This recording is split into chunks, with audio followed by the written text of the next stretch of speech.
Hi everyone! Okay, nandito pa ako ngayon sa grotto namin. Ayan, nakikita nyo naman po. Ayan, may naglilinis dyan kanina. Ayan, ngayon. Okay guys, Sunday ngayon. So need natin magsimba dito. Dumalaw tayo dito. Ayan po yung kumbento. Ayan. Ayan yung kumbento ng simbahan.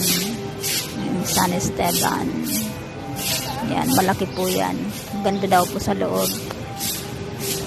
Hindi po ako nakakapasok yan. Ito naman yung hall nila na kapag may occasion, dyan sila nagkakaroon ng mga meetings. Yan. Ayan, dito, ito yung office. Ito yung office ng simbahan. Sarado siya ngayon. It's because Sunday today. Ayan, diba? Maganda siya. Bagong gawa lang po yan. Ito naman yung ang alam ko mga pari yung nandyan pari, ang office opisina yata ng pari yun. So ayun yung simbahan, may mass ngayon, tapos na po ako magsimba, second mass. Ito naman yung Mama Mary. Ayan, ito na yung pinaka ni Mama Mary.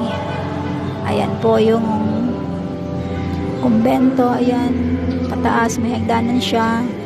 Ayan, malaki daw po yung taas niyan hindi pa ako nakakapasok. Bali, ito si Mama Mary sa baba. Yung pinaka grotto din niya. Dalawa yata ang grotto dyan Ayan, dala ho kayo mga igan dito sa San Esteban Proto Martyr. Ayan, palabas na po tayo. May nagmamas pa po. It's because Sunday today. Tapos na po ako ng second mass. Bali third mass na po yata. Ayan.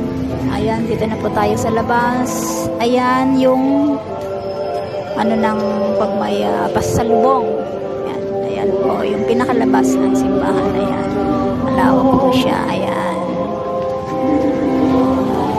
Hindi ko tayo pwede pumasok sa loob ng church kasi may nagmimisa. Makaka-stop po tayo doon. Ayoko mag-video na